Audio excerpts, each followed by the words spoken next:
O que é o estudante não tradicional? É aquele que é o primeiro da sua família a entrar no ensino superior. E ele vem com uma bagagem cultural diferente. Ele tem que ser tratado de uma forma diferente para ele ter o sucesso e nós evitarmos a evasão. Um aluno, às vezes, que vem de um meio social mais empobrecido e, tradicionalmente, com pouca liberdade de acesso, se nós considerarmos um conceito de liberdade de Amartya Sen sobre desenvolvimento. Vocês veem aí, nós chegamos em 2012 a 1.113.850 alunos matriculados em graduação à distância. 15,8% da população universitária do país, 15,8%, está na educação à distância. E nós temos crescido ano a ano mais do que o presencial, em termos percentuais. Isso apesar de uma regulação fortemente restritiva e discriminatória contra a educação à distância. Como nós podemos observar na portaria MEC número 40, que trata a educação à distância de forma mais rigorosa do que o presencial, de maneiras inexplicáveis, ou até mesmo nos instrumentos de avaliação do INEP e no decreto 5622, que hoje já se encontra ultrapassado em termos do que pede de infraestrutura para que nós ofertemos a educação à distância. Esses dados saíram ontem no INEP, por isso que eu tive até que alterar a apresentação, peço desculpas. Saiu ontem no INEP, que são os dados mais detalhados e microdados do Censo da Educação Superior. Reparem, do total de alunos à distância, de 1.113.850 na graduação, nós temos 802.645 em universidades. Nas universidades privadas, 634.721. Nas públicas, 181.624 alunos. Minha gente, se a maioria dos nossos alunos de educação à distância se encontra em universidade, é preciso devolver a autonomia universitária também para a educação à distância, para nós não termos que pedir a priori credenciamento para a EAD ou pedir a priori autorização de curso. Se nós somos universidade, nós já somos avaliados como universidade e temos autonomia universitária. Então, se nós queremos ver a educação à distância crescer, é preciso que nós tenhamos autonomia, inclusive de credenciamento e oferta de cursos, e que possamos ser avaliados dentro da lei de sinais como parte do processo, e não antes do credenciamento. Ainda no número de matrículas em cursos de graduação, vocês observem que a forte presença da licenciatura.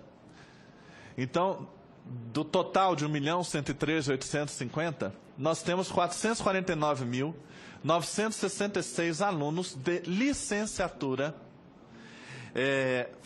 estudando em graduação à distância, formação de professores. E, em recentes anos, o crescimento dos cursos tecnológicos. Talvez os senhores e senhoras não tenha chegado a informação a vocês de que não há diferenças significativas no resultado de avaliação, tanto de instituições, de cursos e do desempenho de estudantes. Inclusive o ENAD. O ENAD é aplicado no aluno da educação à distância do presencial no mesmo dia, a mesma prova, com a mesma condição. E, às vezes, nós vemos o aluno de educação à distância sair melhor no ENAD do que o do presencial. Mas isso são pequenas, ele sai um pouco melhor do que o do presencial, porque ele tem um perfil mais dedicado, mais disciplinado, que é o que se faz necessário para a educação à distância. Nós temos aqui o exemplo da Cesumar, que é uma forte instituição, do que o professor Wilson de Matos é o nosso reitor lá, e que está com o IGC 4 e com a avaliação de cursos 4 ou 5, demonstrando que é possível fazer educação à distância com excelente qualidade. A Cesumar é um dos nossos bons exemplos do país. Quando nós verificamos o número de vagas oferecidas, repare que as vagas de educação à distância nós temos mais vagas do que no presencial, o que demonstra o potencial de expansão de acesso da EAD. O número de inscritos quase próximo ao total de vagas e a entrada metade do número de inscritos. Por que nós temos apenas metade de matrículas em relação ao número de inscritos para o vestibular? Por uma razão essencial. Uma das políticas mais discriminatórias do nosso país é o aluno da educação à distância está excluído do FIES. Como que a gente pode explicar que o aluno de graduação de educação à distância não possa ser beneficiado pelo FIES? Quem pode explicar isso nesse país? Eu faço um apelo aos nossos senadores presentes, aos nossos deputados, a outros que ouvirem e assistirem isso. Nós precisamos abrir o FIES para a educação à distância. Não faz sentido. É discriminatório e eu diria que chega a ser anticonstitucional esse tipo de preconceito.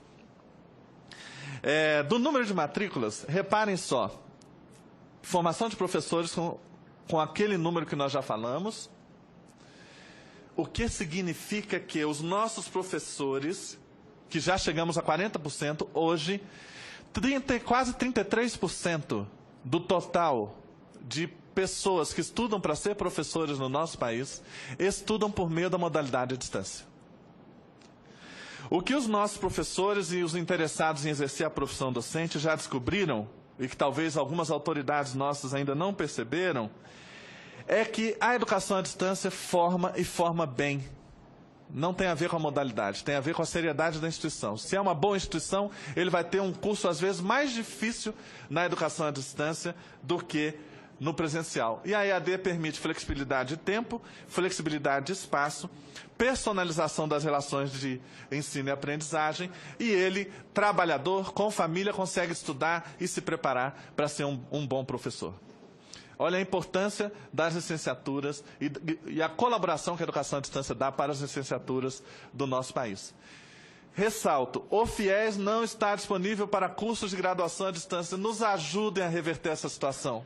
Não faz sentido. Não faz sentido.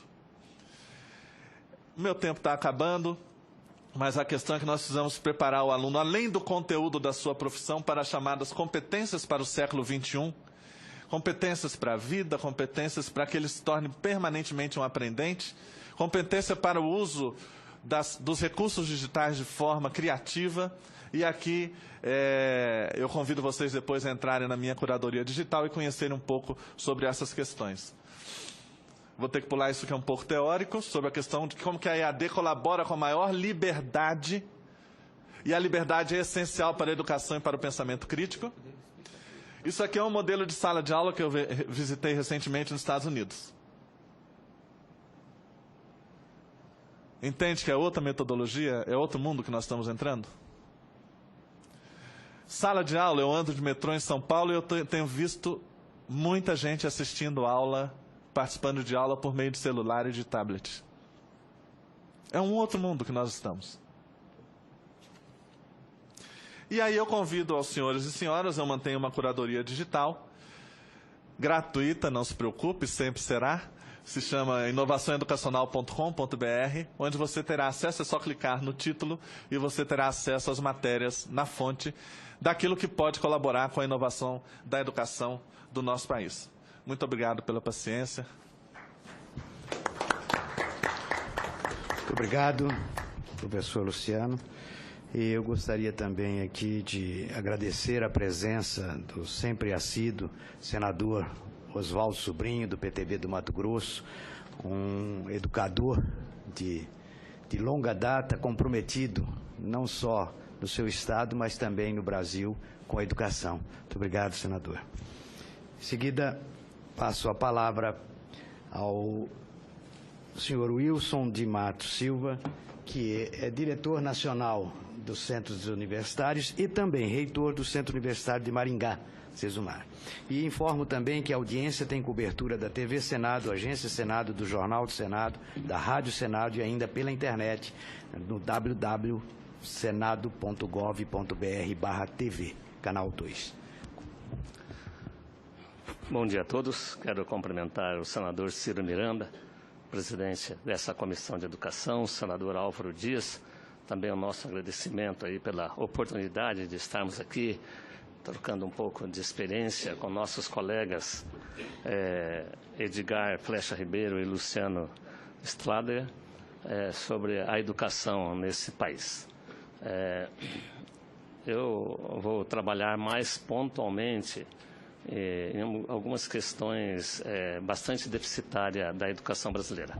Eu fundei o Centro Universitário de Maringá, ali aparece no pano de fundo um pouco das fotos de nossos prédios. Eu comecei essa instituição com 180 alunos, em 1980. Hoje nós temos 48 mil alunos, sendo 35